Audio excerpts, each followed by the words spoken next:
Մեր ծնողները գրում են ինձ, ասում են, ինչ անեմ, երեխես ինձ չի ենթարկվում։ Ինչ պիտի անես, երեխան եթե չի ենթարկվում, ինչ կարաս անես, սիրելիս։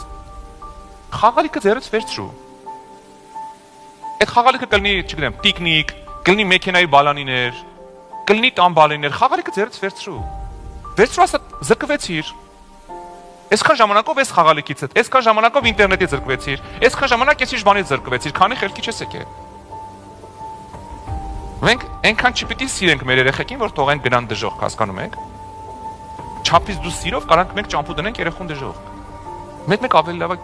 քիչ չոր լինես, մեկ ավելի լավ է այդ րոպեն երեխեդ քեզ չսիրին այս բան անես, ոչինչ։ Մի քանի վայրկյանակ անցնի կգնա, հա։ Բայց պետք չի երեխաների դեմը դողալ։ Ոչ, դու ինչի պիտի ունենաս հիմա այդ iPhone-ից։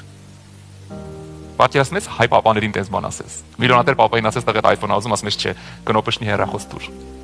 Վիրավորվի հետը չի խոսա։ Բայց մարդը հասկանում է, որ ամեն ինչ չի որ երեխայի ասածով պիտի լինի։ Հա ինչ անենք որ շատ ունես։ Ինչ անենք որ պրեզիդենտ ես, չի նշանակում որ երեխան պիտի մինիստր դառնա։ Երեխան սխալ քայլեր անում, փոխանակ գնաց հետը խոսած գնում ես աստծմտեր։ Մի բան արա էլի։ Գնա իր հետ խոսա։ Բա որ նեղանա։ Շատ լավ որ նեղանա։ Նեղացած մարդիկ մեկ-մեկ նստում մտածում են, խի սենց եղավ։ Լիքը երեխեք ամորելը բերանը չբացած ծնողները մի անգամից սկուտերի վրա բերում են ամեն ինչը։ Հետո մտածում են երեխան խի սենց վատը դառավ։ Չդառավ, դարձրեցին։